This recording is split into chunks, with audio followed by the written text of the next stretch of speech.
Hello you guys, so today I'm going to show you how to make what I call my hot chocolate cookies.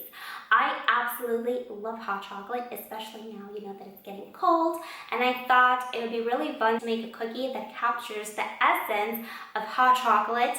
These are absolutely delicious. They have a runny chocolate center, gooey marshmallows. If you love gooey cookies, this is the recipe for you.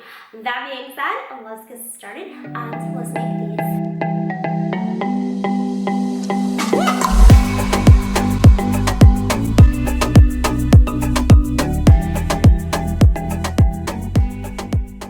So we're going to start by making the hot chocolate filling, which is going to go inside our cookies. You'll need some chocolate cut into small pieces. Please use high quality chocolate. The chocolate is the star in this recipe, so use a good one. And you're going to pour over it some hot cream. Let the cream stand for about 30 seconds and then stir. We're essentially making a ganache here, guys. We're making a ganache because it will remain creamy even after the cookies cool, so you'll always have a soft center. Now this is ready. This needs to rest in the fridge for about 10-15 minutes. It will thicken. At that point, you can transfer it into a piping bag, or alternatively, if you don't want to use a piping bag, leave the ganache longer in the fridge until it sets up completely, and then scoop it out with a teaspoon, kind of like if you're making truffles. Anyway, if you do choose to use a piping bag, pipe out some little adorable poops, and if you do have any peaks, just take a spoon and smooth those down. Pop these into the freezer until set. You can make these in advance. These will last in the freezer up to 3 months. Okay, so regarding the actual cookie recipe, we're going to make a chocolate cookie base, of course.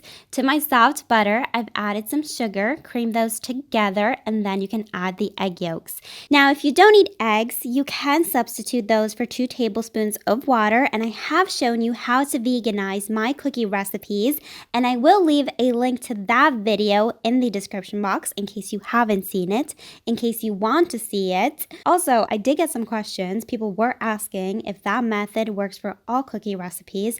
It works for the cookie recipes I've developed. I don't know if it will work for other recipes, but if you're making any of my cookies though, yes, it will work.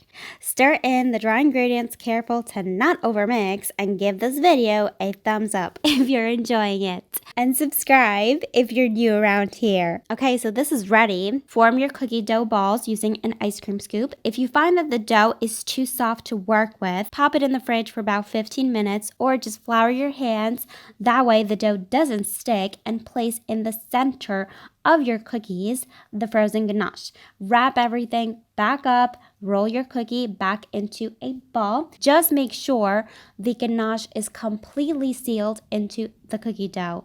You're going to pop these into the freezer for 30 minutes. That way everything sets back up completely. And then you can bake these off in a preheated oven at 180 degrees Celsius or 350 Fahrenheit for about 10-13 minutes. Halfway through baking, I like to add some marshmallows on top.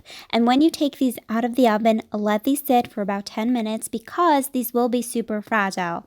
As you can see, some ganache was peeking through my cookies, so make sure to wrap these well. And I added some more chocolate on top because why not? If we're going to make a messy cookie, let's make it properly. These are so gooey, so chocolatey, just amazing.